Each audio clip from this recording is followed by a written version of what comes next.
Hello guys, gyms કિચનમાં તમારું સ્વાગત છે। આજે હું તમારા માટે લાવી છું ચટપટું સરસ મજાનું સલાડ, કચુંબર, તમે જે પણ કહો। આની માટે કોબીજ, ટમેટાં, લીંબુ, લીલી મરચી, કાકડી બધી વસ્તુની જરૂર પડવાની છે। અને હું ચપ્પાની મદદથી તમે જોઈ શકો છો એકદમ નાની નાની કોબીજ સુધારી રહી છું। તમે આ રીતે પણ સુધારી શકો છો। આ સલાડ છે ખાવામાં ખૂબ જ ટેસ્ટી થાય છે। તમે એકલું પણ ખાઈ શકો છો। જો તમે આ પ્રમાણેનું સલાડ એકવાર બનાવ્યું તો ઘરમાં લોકો તમને કહેશે કે તમે વારંવાર આ સલાડ તું બનાવ, અને બાળકો તો આ ખાતા જ નહીં થાકે।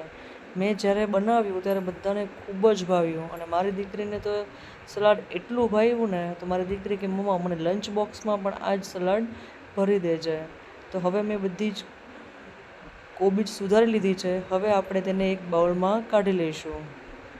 બધી કોબીજને એક બાઉલમાં કાઢી લીધા પછી હું ટમેટાને સુધારીશ। ટમેટાને સુધારવા માટે એને વચ્ચેથી કટ કરી અને અંદરનો જે ભાગ છે તે ચપ્પાની મદદથી આપણે કાઢી લઈશું।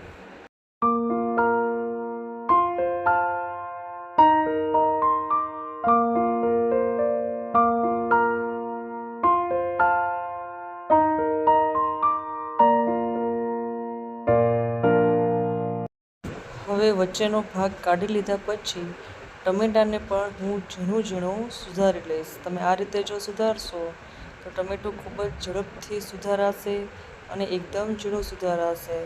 તમે આમાં ચોપરનો ઉપયોગ કરી ના શકો, કારણ કે ચોપરની મદદથી ટમેટું બધું જ છે તે છૂંદાઈ જશે।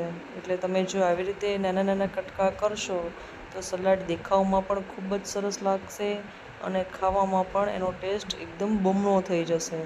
તો બધા જ ટમેટાને હું ચપ્પાની મદદથી ધીરે ધીરે કાપી લઈશ।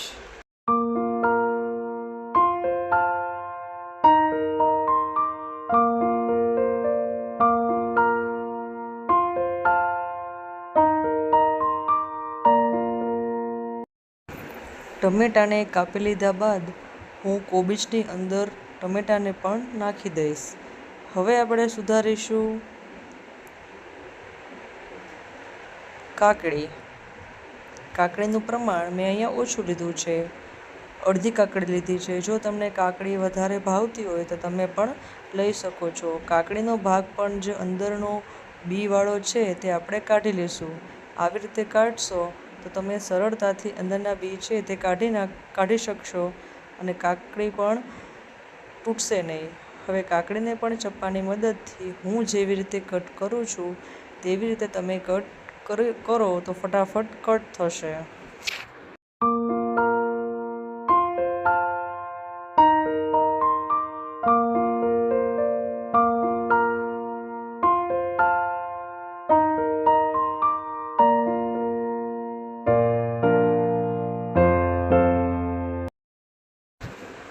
હવે કાકડીને પણ આપણે કોબીજ અને ટામેટાની અંદર નાખી દઈશું। તમે જોઈ શકો છો કલર કેટલો સરસ લાગી રહ્યો છે। હવે અહીંયા ડુંગળીને આપણે કટ કરીશું। હું તમને ડુંગળી કટ કરવાની રીત બતાવું। પહેલાં બંને બાજુથી ડુંગળીને સુધારી અને વચ્ચેથી આપણે કટ કરી લઈશું, એટલે ડુંગળીની છાલ છે તે સારી રીતે નીકળી જશે, બહુ મહેનત પણ નહીં પડે। હવે ડુંગળીને પણ ચપ્પાની મદદથી ઝીણી ઝીણી આપણે સમારી લઈશું।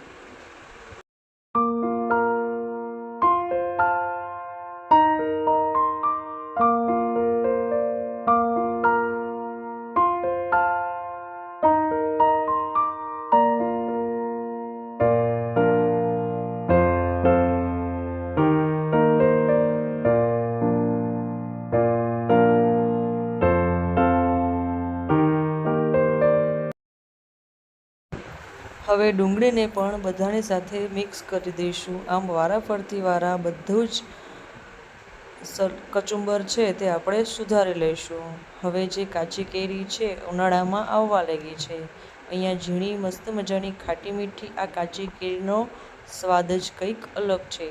આને પણ ચપ્પાની મદદથી હું સારી રીતે કાપી લઈશ। અંદરનો જે ગોટલી જેવો ભાગ છે તે આપણે કાઢી લઈશું। અત્યારે એની ગોટલી છે એકદમ પોચી આવે છે, જે કડવી લાગે છે। હવે કેરીને પણ હું ઝીણી ઝીણી સમારી લઈશ। આપણે આ સલાડ બનાવતી વખતે બધી જ વસ્તુને આપણે ઝીણી ઝીણી અને એક જ શેપમાં કટિંગ કરવાની રહેશે. ખાલી જે કોબીજ હતી એ જ આપણે લાંબી સ્લાઇસમાં કટ કરવાની હતી.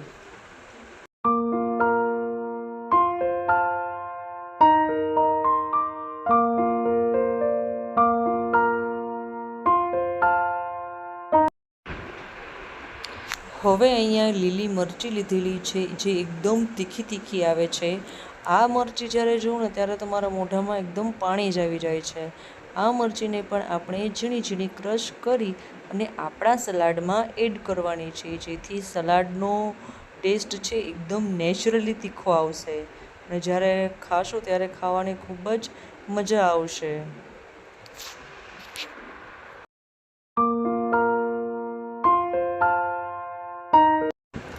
આપણા બધા જ શાકભાજી સુધારાઈ ગયા છે.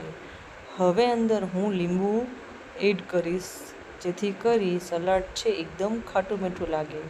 અડધી ચમચી જેટલું લાલ મરચું એડ કરીશું. સ્વાદ અનુસાર મીઠું ઉમેરીશું. થોડુંક ચાટ મસાલો એડ કરી અને ચમચાની મદદથી આપણે સારી રીતે ચલાવી લઈશું. ચમચાની મદદથી ના ફાવે તો તમે હાથથી પણ મિક્સ કરી શકો છો. જો હાથથી મિક્સ કરશો તો આપણું સલાડ છે એકદમ સારી રીતે મિક્સ થઈ શકશે. તો મિત્રો, આ સલાડ તમે એકવાર અચૂક ટ્રાય કરજો અને આ ખાવાની ખૂબ જ મજા આવે છે.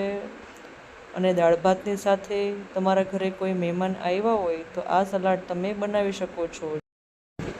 આ સલાડ એકદમ ઓછી મહેનતથી અને ઓછી વસ્તુથી બનતું ખૂબ જ ચટકેદાર અને ટેસ્ટી સલાડ છે. તો તમે સાંજના ભોજનમાં અથવા તો દાળ ભાતની સાથે પણ આ સરસ મજાનું સલાડ બનાવી શકો છો. તો મિત્રો, તમને મારો આ સલાડનો વિડીયો ગમ્યો હોય તો પ્લીઝ મારા વિડીયોને લાઇક, શેર અને સબસ્ક્રાઈબ કરજો અને કોમેન્ટ સેશનમાં જરૂર જણાવજો કે તમને આ મારો વિડીયો કેવો ગમ્યો હોય. તો બનાવી અને મને તરત જ કોમેન્ટ કરજો અને તમે આ વિડીયો ક્યાંથી જુઓ છો તે પણ મને જરૂર જણાવજો. Thank you. Please subscribe.